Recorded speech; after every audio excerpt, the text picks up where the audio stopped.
Now our tour guide is there. We're just waiting for another 3 people na makakasama namin sa tour. And then the bus. And then we're going to our tour.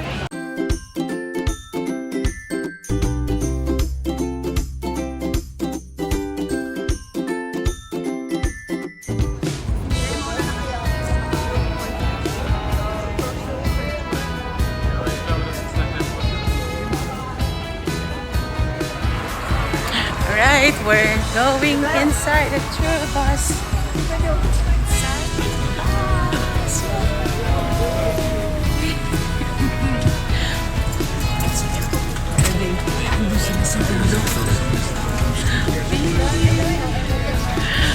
Happiness, everyone!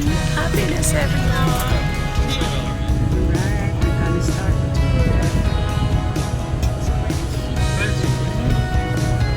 tour. Yun ang the best party ko yun. The best party ko yun. Tourist guide namin yan. Natupad. Okay.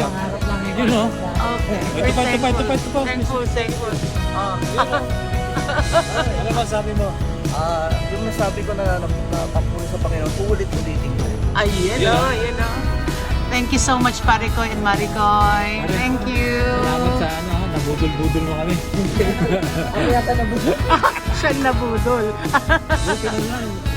Buti lang, bumigay kami. Madaling sumagot na ginagawa. There. Hello, everyone.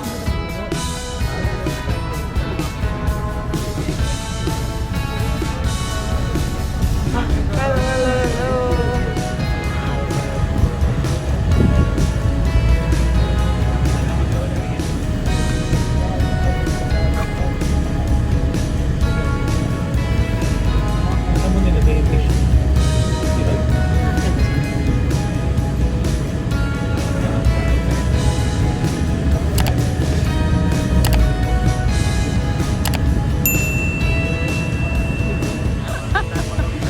Baka magaling na tayo, bilib tayo. May stick, may pamukpok. Takot kami. Strict si Kuya. People ask me, how old, when I refer to the old city of Jerusalem, it's old, right? We call it the old city. Old is a relative term. If you are in the United States, 200 years is really, really old. If you're in Europe, 200 years, it doesn't mean that much, but 1,000 years, that's pretty old, right? Or in Israel. How old do you think the old city is? Before. Well, here's what I'm going to tell you straight up. Historically, we have records of Jerusalem that go back over 3,500 years. 3,500 However, this is not that old. You know how we know? Because you saw it built. No, I'm not that old. How old do you think I am? You guys see this stone right here? Yeah. You see the carving in it? Okay, that is Roman carving that's actually the signature of the 10th Legion. Now, if you'll notice something interesting about that stone, it is sideways, which means that it is not in the direction that it was originally placed, which means these walls were built after the 10th Legion was here. Okay? Because it's in what we call secondary use. The truth is that these walls date back to the age of Suleiman, the Magnificent. He was a sultan in Turkey. The gate that you see in front of you is called the Jaffa Gate. Jaffa. Oddly enough, in the city of Jaffa, there used to be, right now there's only half of that gate. Those of you who can't We entered the old gate. Mami! So we stopped first in the cafeteria. And we're it's first stop namin kailangan mag-hydrate daw. Kasi it's gonna be a very long walk.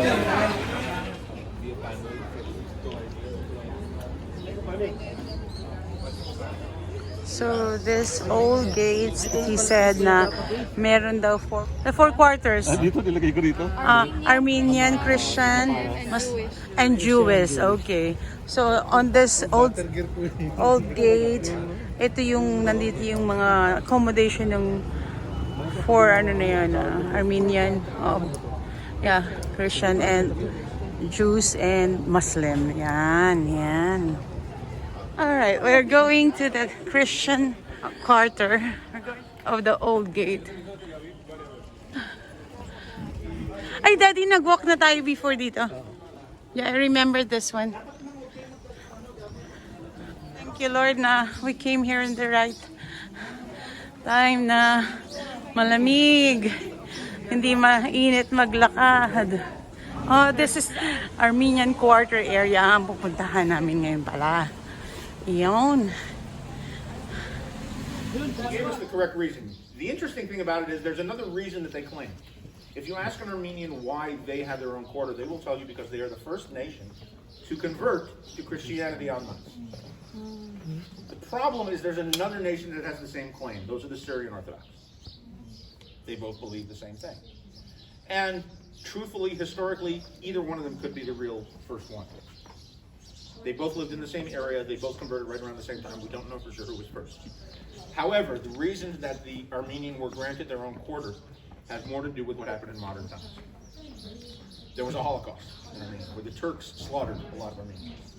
Now, if you remember who you're talking with, this is Israel shortly after World War II. We've just experienced the biggest Holocaust ever in history. And Israel is very good at remembering things and very good at taking care of people who have that kind of problem. Therefore, they chose to grant the Armenians their own sanctuary because Armenia was not accessible to them. It was still in Turkish hands, and they were still very anti the Armenian church. So basically, Israel granted them the right to have their own quarter in Jerusalem. That's why they're the only nation that has it. The Syrians were not slaughtered that way, so they did not get it. This is a crossroads between 3 streets and 4 quarters within the names of the streets. I don't know if anybody noticed the sign that says "Welcome to the Jewish Quarter." That thing's been up, went up about 3 months before Corona hit. That sign. The Jewish Quarter begins over here at this street. Okay. You notice the name of the street we were walking down is St. James. That's Christian Quarter. Or HaChaim is a man who wrote one of the codes of Jewish law. There's obviously Jewish Quarter, and Ararat gives you 2. It gives you the Muslim Quarter, because it's in Turkey, and Mount Ararat is also, the part of Turkey it's in is where Armenia is, and therefore Ararat also gives the Armenian Quarter. Does anybody know what the biblical significance of Ararat is? Go ahead, tell me. Noah, very good. Noah's Ark.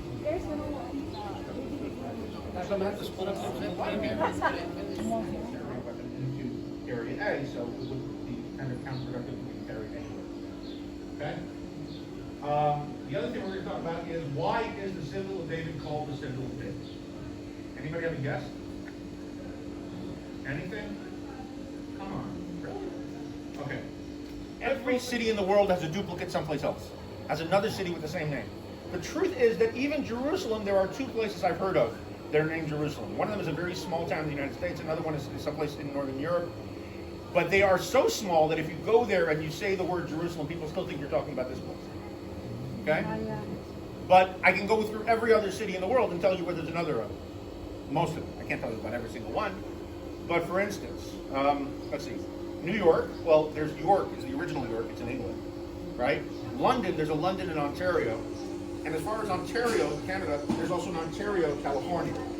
Paris, there's one in Texas. Bethlehem, we have in New Hampshire. Philadelphia. You've heard of Philadelphia? The name of the capital of Jordan. Anybody know it? Amman in Arabic. What's its original name? Philadelphia. Ooh. Okay? Bottom line is, every city is in other places. Alexandria, you have, of course, Cairo, and also in Virginia. Every city's got it. Jerusalem is still Jerusalem. Why is Jerusalem the most famous city in the world? I know what you're all going to say. Want me to tell you? I can tell you what you're thinking. Because it's the center of 3 of the main religions in the entire world, right? Right? Nobody's answering. Yeah. Yes. Okay, but why is it the center of all those religions? It has to do with one guy. Yeah. No, that's not to do with Christ. That would be nice, wouldn't it? Christ was born too late for you as well. Sorry. King David. King David, when he became king, was not king in Jerusalem. He lived in Hebron. Baka may gumulong ha. Daddy, hawakan mo nga ako, Dad. Marami gumulong eh.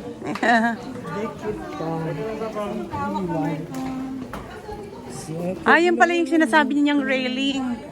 Oh. You have to use this railings kasi yung mga nakatira dito, normally nililinis na yung mga pavements na yan. So, madulas.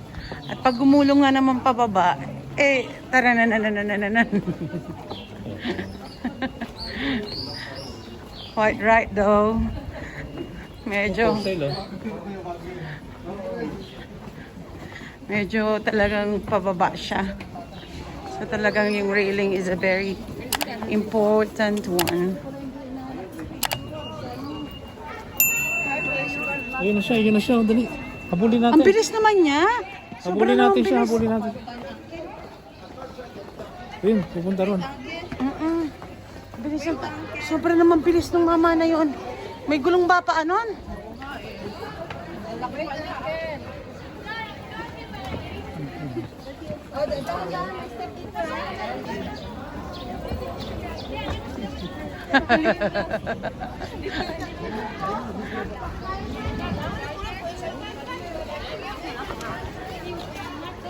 Oh, may pizza Cardo dito. Cardo Dalisay.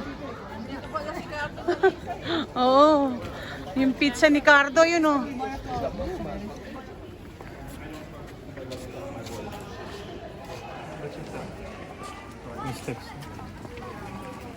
Welcome to the beautiful Cardo. Anybody know what the term Cardo means? Cardo. Okay, when you build a Roman city, it has two main roads. They're called the Cardo and the Decumanus. Cardo runs north to south, or south to north, and the Decumanus runs east to west. There are two main roads, everything is off of those two roads.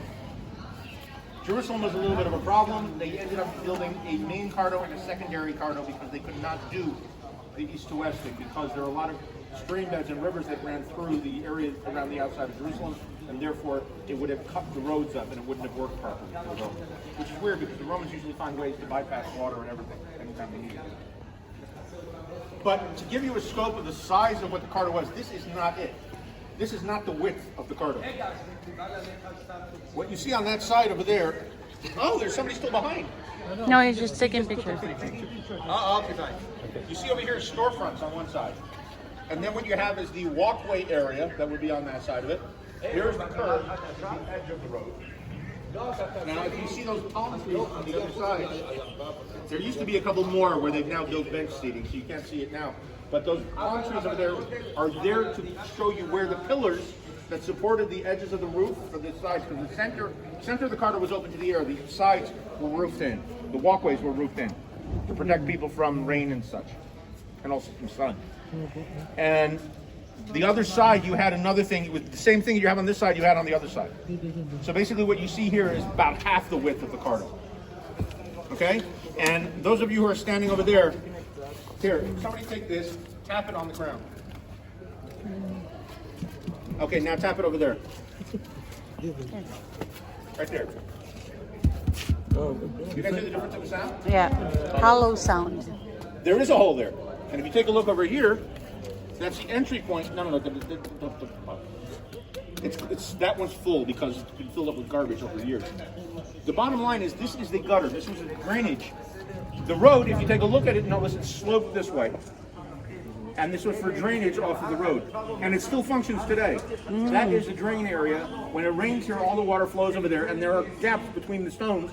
Yeah. And there are some places where there's actually little holes carved in for the water to run off. Romans were brilliant when it came to building. Yeah. But they took up a lot of real estate with this road. You think about it, it's a very small city to have a road this size in the middle of it. So what happened was later on, during the Crusader era and stuff like that, people built on top of this because it was just too much. The road still exists. The other end of this road is by the Church of the Holy Sepulchre. We're not going straight down this road. We're going to go down this for a little piece of it, and then we're going to get all the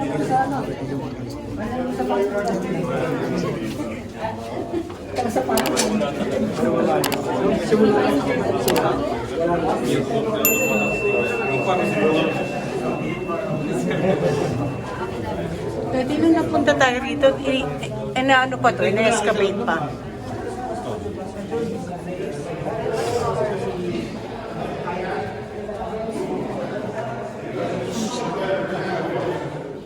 Okay, this is called the Menorah map.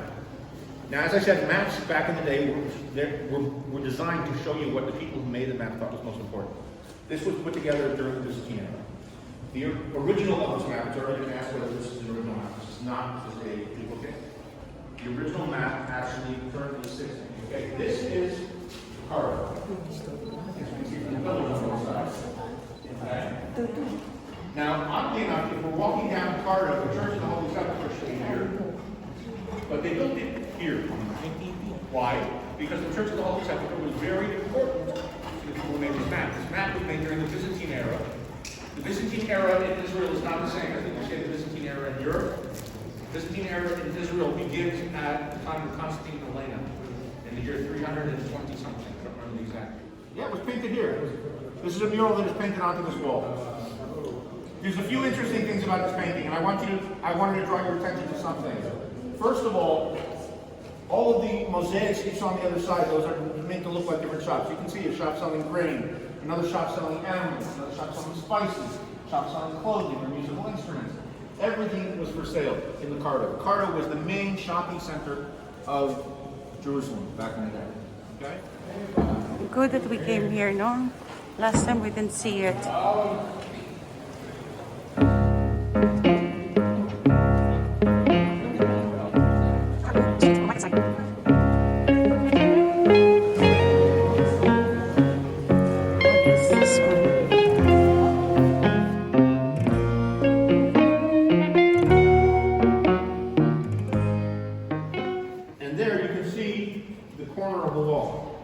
Follows along the black line.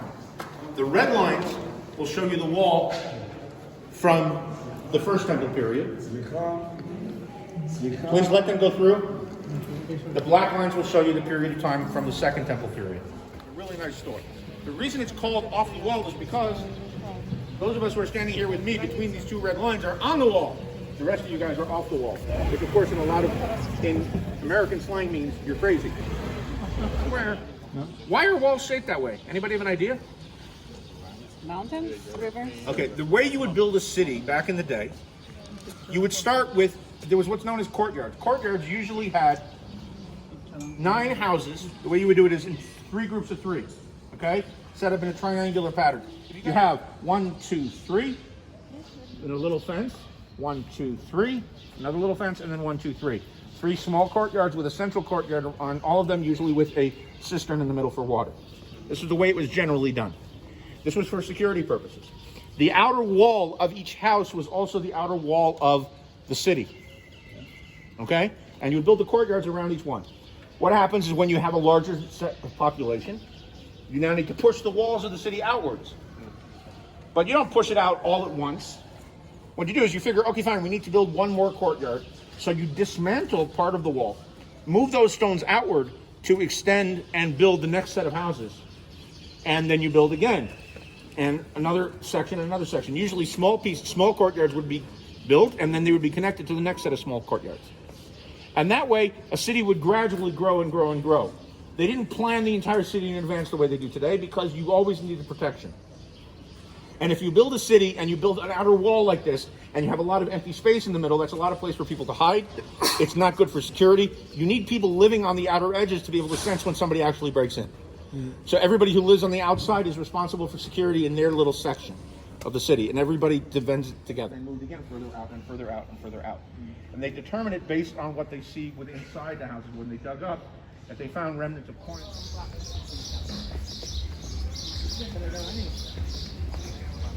Golden menorah. Yes, it's gold. Yes, it is real. I will take this. Now, a lot of people think, first of all, that a menorah is a thing that we light on Hanukkah, right? Yeah. But a Hanukkah or a Chanukiah, a Hanukkah menorah, or a Chanukiah as we call it in Hebrew, has 8 plus 1 when you talk about arms, okay? When I say 8 plus 1, it's because 8 are on the same level, and there's one that's either higher, lower, or offset, okay? That one is called the shamash, the servant of the rest of them. The reason for that is because we cannot use the light of a Chanukiah on Hanukkah, so we have one that we can actually use the light of. Please come a little bit closer because there are other groups here and I don't want to interfere with the guiding on those groups.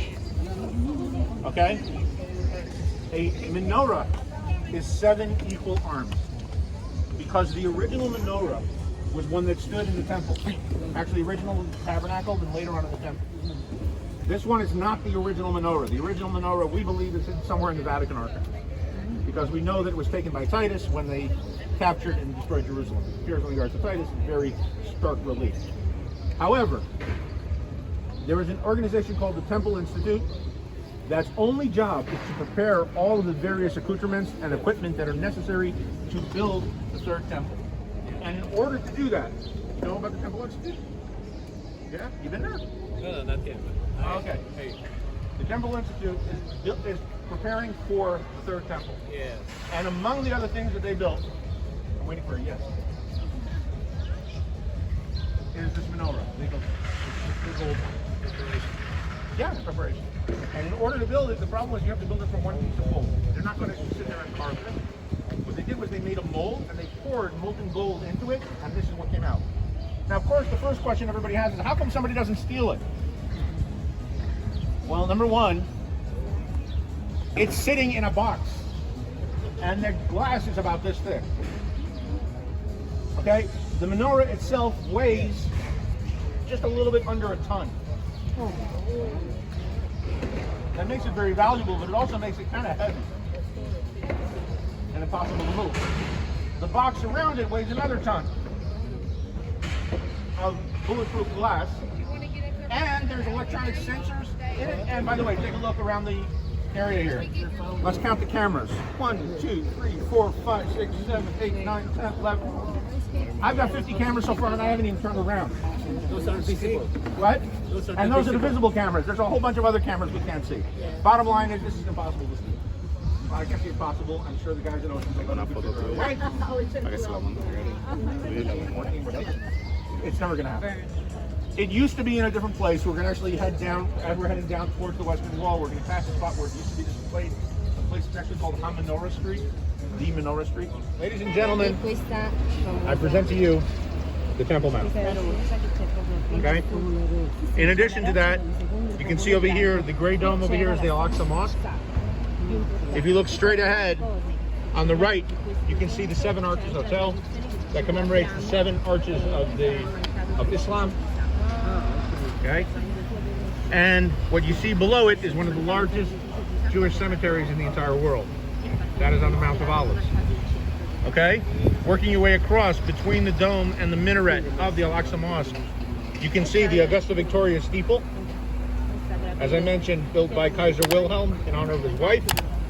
And as you're working your way across, you will see the Church of the Ascension and later on the Mormon School. And further along that way, which you cannot see, on top of Mount Scopus, you'll see Hebrew University. Okay? What's in front of us here is the Western Wall, also known as the Wailing Wall. The reason it was known as the Wailing Wall is because people's prayers to God for the destruction of the temple. This is the closest place the Jews can get to it for many, many years. Okay? It is not the Western Wall of the temple, it is the Western Wall of the Temple Mount. When Herod was here and he wanted to rebuild the temple and make it fancier, and he did a major renovation, he added on a retaining wall around the mountain and made the top of the mountain a flat surface to make a much bigger area to work with. Okay? So it's one of the things that Herod did. The description of the temple built by Herod is said to have been the most beautiful in the world. Both Josephus and the Mishnah, the Jewish Talmud, list the temple of Herod, and they say any who have not seen the building of Herod, referring to the temple, have not seen a beautiful building in their life, meaning this was the most beautiful building ever constructed, according to that. And a lot of it has to do, of course, with the holiness of the site, according to Jewish scholars. We are going to go down from here to the Western Wall Plaza, and I want you, for those of you who approach the wall, you'll notice something, that the stones get smaller as you go up. The lower stones are, of course, the Herodian stones, the much bigger square ones. Above that, you've got smaller stones from the Crusader era, and up on top, you've got the Ottoman stones, because the wall has been redone a few times. There are certain parts of this wall that go down 13 levels below the ground on this end of the wall. But you have to realize that the mountain goes this way. So while it's deep over here, it's very shallow on that end. Not the shallow on that end of what's exposed here, but shallow on that end of the wall, which is some almost 1.5 kilometers that way. Okay? That's the size of the top of the Temple Mount. You'll also notice that the stones, if you take closely, the bottom ones are roughly 0.5 centimeter forward of the level above them, and as they move up, they move back a tiny bit each time. And the reason for that is that you don't feel that the wall will possibly fall forward on you. You also have to realize that Israel sits on a fault line, and there have been earthquakes here in the past. We get a major earthquake about once every century, and we're roughly about 20 years overdue. So if you guys start feeling the ground shaking, that would be what it is. Please let me know. Okay, we're going to go down. We will all check through the security checkpoint into the Western Wall Plaza. And basically, we're going to go through the security checkpoint. Your bags will have to go onto the conveyor.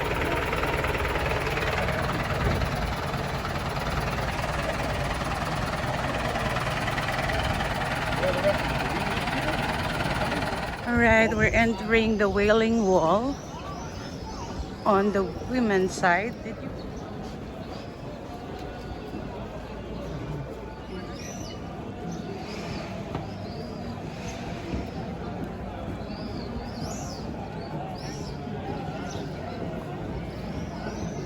Ayan, nagdarasal na sila, oh. Nandiyan nagdarasal. Tapos, after nilang magdasal, maglalagay sila ng mga petition sila, oh. Sa wall. Ayan, oh. Mga petition sila sa wall.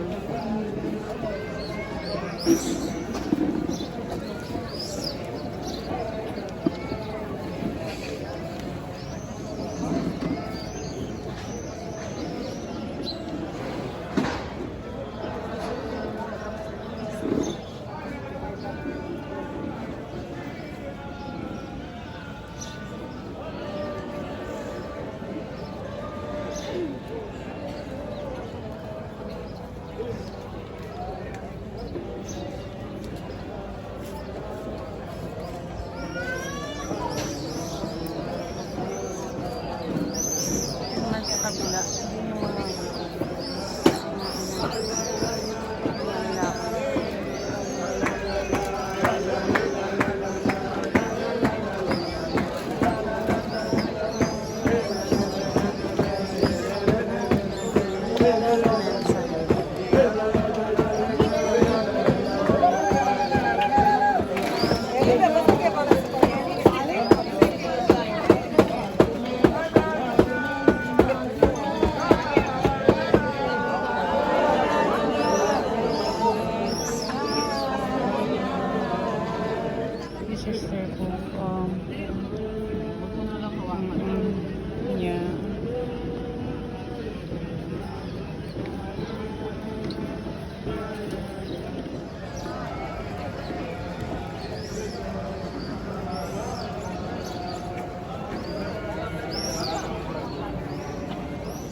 Those are the books that they read here in the Wailing Wall.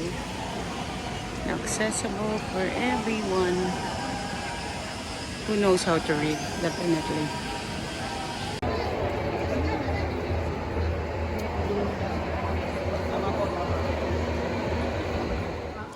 Why are you hiding on the wall?